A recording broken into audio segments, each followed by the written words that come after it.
Congresswoman, I'd like to ask you about the legal challenges that Elon Musk's Doge moves are seeing right now, attorneys generals across the country, to all these cuts and changes that they're making outside of the process. What's your take, and what's Democratic members of Congress' take on this? Is there any more action that can be taken to push back, or are you feeling a little powerless at this point? No, I think it's striking how effective some of the pushback has been so far. Where? In the courts especially. You've seen the judges stopping the ability to shut down all federal funding, places like Head Start and Meals on Wheels that we were seeing, the pause that took place, that was ended.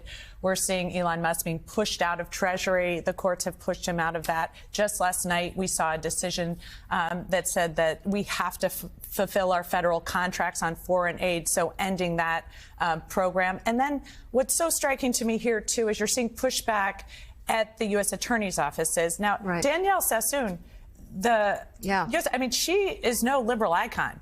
She's a member of the Federalist Society. Yeah. She clerked for Justice Scalia.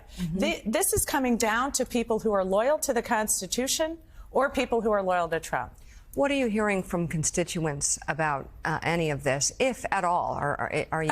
Oh, I'm hearing from constituents. Tell me. In New Jersey, we are not standing aside for this. I've had rallies. We've had town halls with Supreme Court experts. We have a strategy to legislate, litigate, and mobilize. And so we've seen the litigation. We've just talked about how effective that has been and how in the states we are seeing the U.S. attorneys across the nation standing up against what's going on in Washington.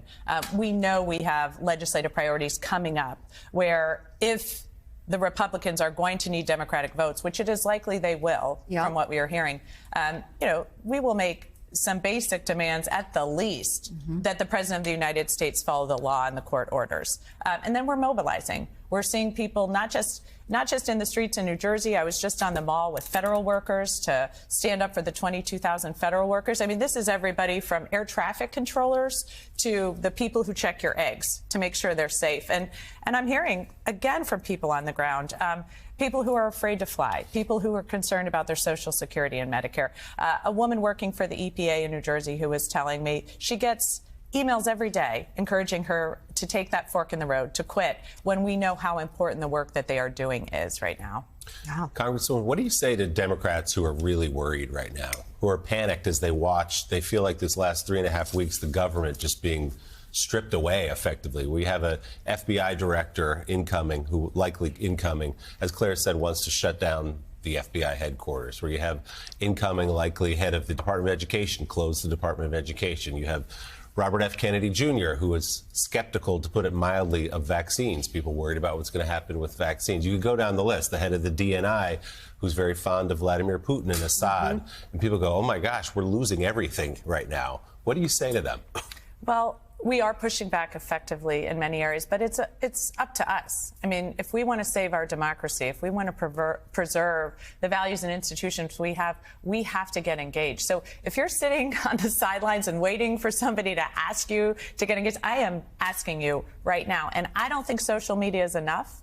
I don't think it's going to be enough to be an armchair warrior. You have to get out in your communities. You have to be on the streets. You have to be mobilizing right now, because this is unusual. It's very scary. And we are seeing why democracy isn't just about voting rights. Democracy is about ensuring that everyone has a fair shot, that you don't, for example, have to give hundreds of thousands of dollars to Trump's campaign to start a small business, or to be able to go to a good college or go to a good school. That in a democracy, anybody has a shot. And that's what we're seeing threatened to all Americans right now. So, Congressman, let's talk about democracies overseas. You have a military background. You serve on the House Armed Services Committee. Let's get your reaction to what you've heard from the president and the administration this week about Ukraine, suggesting that the nation should not be considered for NATO, that it will not reclaim all of its territory seized illegally, of course, by Russia during this conflict. You know, as it seems like we're heading towards the negotiating table, what do you think of the stance the Trump administration is taking? Yeah, so I was in Ukraine about 10 days before the war started, and then thereafter I've been back. And I'll tell you, the people there have been working incredibly hard to preserve a democracy, knowing what it looks like under Putin's rule. And to now have Trump go to the negotiating table, already giving away one of our key negotiating points, ceding that to Putin, it is just what so many of us were concerned about. We know that this is a president that is not immune to flattery, and Putin knows that too. So we were very worried about him being manipulated on the world scene, and I think we're seeing that now.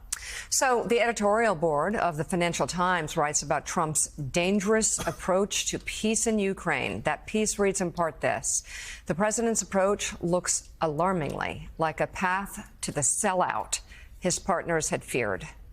European leaders must use all means they can to try and talk Trump round to a more robust stance.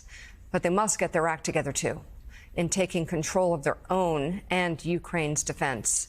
Trump's 90-minute call to his Russian counterpart was a gift to the Kremlin. It ruptured a 3-year effort to isolate a man whom many European leaders and former U.S. President Joe Biden have called a war criminal. Similarly, welcome to Moscow, no doubt, were Hegseth's comments that Ukrainian membership of NATO or restoring the country's 2014 borders were unrealistic. These may reflect underlying truths, but ceding two key bargaining chips before negotiations even begin is an odd step for a U.S. president who considers himself a master of the deal. Claire, you sat on the Armed Services Committee. You've been following this. What do you make of this? I mean, Trump calls it a negotiation. He says it started, but it hasn't started.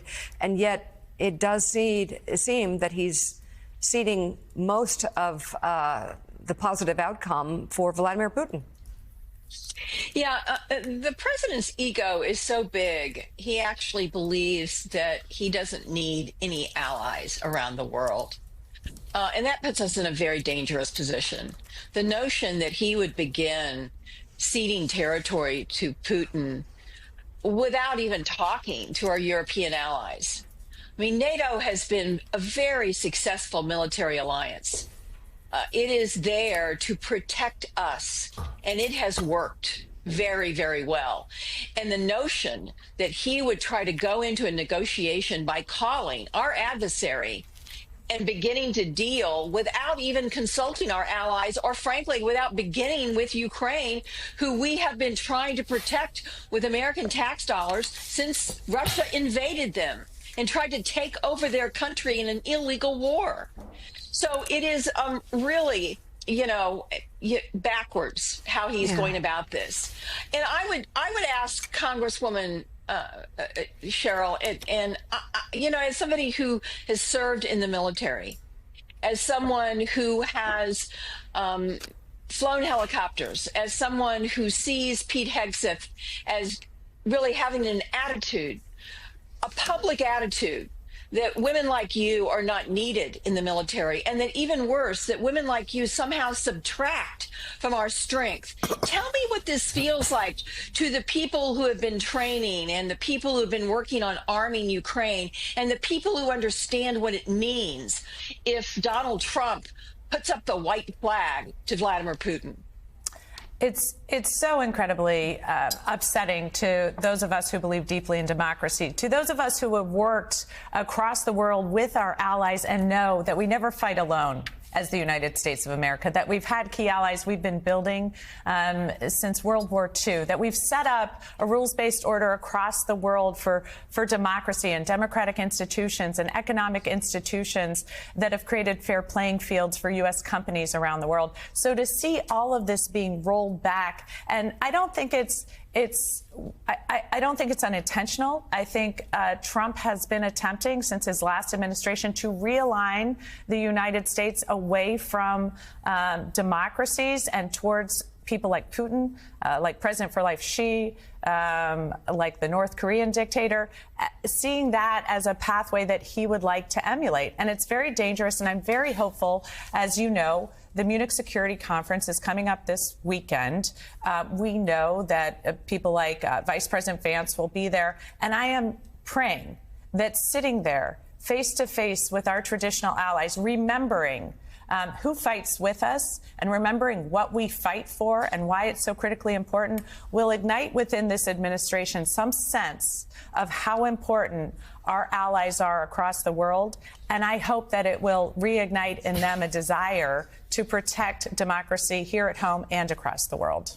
So, Congresswoman, I want to go back to the top of the conversation we were talking about how's the resistance working, how is the pushback working, and you pointed to the courts totally legit. One of the things among Democrats that we saw after the election was naturally like a lot of introspection, people talking about how do we change? We had a pretty bad election cycle. You have an election 2 years from now, the party does. It's the next time when there's a chance to win back some actual power in the legislative branch. Where do you think that discussion stands now? Because Trump takes up so much oxygen below the line, below the surface. Democrats are having still a robust debate about, sure, do we need to change messaging? Do we need to change what the party stands for? Where is that discussion, and where do you think it needs to go? So I actually have an election coming up less than 1 year from now. Well, I know you do. To set the table, if you will, for those 2026 elections. Right. So those conversations are happening now in real time. Yeah. And, as I've said, we can't simply be the party that is anti-Trump and pro-abortion. We need to be the party that is discussing why this matters to every single person. And we can already see the buyer's remorse going on. People who, in just 1 month, are realizing that inflation is going up, not down, under this administration. And so really providing the path forward for how do we drive down housing costs? How do we make sure that everybody has a fair shot to an education in New Jersey and can afford to live there? How do we just make the transportation system better? Because it's not enough to fight hard for democracy when you can't deliver for people at home. And that's what we have to be constantly talking about. And we could walk and chew gum, right? I actually would say we have to. I would say we have to, because that is what these attacks are to me at their heart, is saying to the people across this country that unless you were born with a silver spoon in your mouth, unless you're a billionaire, or unless you're a member of the Trump family, you're not going to get a fair shot. And so what we are creating in New Jersey is that different pathway forward. We're going to invest in unions. We're going to invest in housing. We're going to invest in the ability of people to get a great education and take advantage of the opportunities. We're going to drive business. We're going to help people open up small businesses that thrive. This is what we have to do in New Jersey. And I think, much like that 2018 cycle when I first ran for Congress, set the table for how we had this blue wave. I think this 2025 cycle will do the same thing. And there are only 2 races that we have to focus on now, New Jersey and Virginia. And with these 2 races in 2025, if we effectively set the table for 26, then we will go into 28. I think we can reframe and rebrand the Democratic Party, which, yes, it desperately needs. Yeah. So you're running for governor right now, which gives you the benefit of going all over the state of New Jersey and talking to people. And I think a lot of people's eyes went wide when they saw the results of the presidential election, that Trump lost by only 6 points in New Jersey, a state traditionally 15, 16 points for Democrats, although I think George W. Bush was in that 5 or 6 point range as well. So what are you hearing from voters who, maybe even Democrats who voted for Donald Trump? What was their frustration, and how do you address that with them? I think what so many people are frustrated by is this sense that we're not going to change the status quo. And nothing's going to change. And their life is just getting harder. And how is that actually going to change? And when they hear from people in office, it's kind of like that old Charlie Brown. They just hear, wah, wah, wah, wah, wah, cut your taxes. Wah, wah, wah, wah, wah, lower prices, right? So going around the state and saying to people, no, we're going to build more houses. That's how we're going to drive down costs. We're going to, make sure that some of the overwhelming administrative fees that we're paying into school systems, we're going to make sure we share services to actually drive down your property taxes. In New Jersey, that's what people need to understand, is how am I going to have a future here? My kids living in my house, they went to college, they got a job somewhere, they came home, and now they're back, in my home. How are they going to ever afford their first home and get in this market? Right now, it's too hard. I served in the Navy for 10 years. I was in my early 30s when I got out. I had a good job. I had benefits. I had some money in the bank. I couldn't afford a home in New Jersey for the medium cost in my 30s.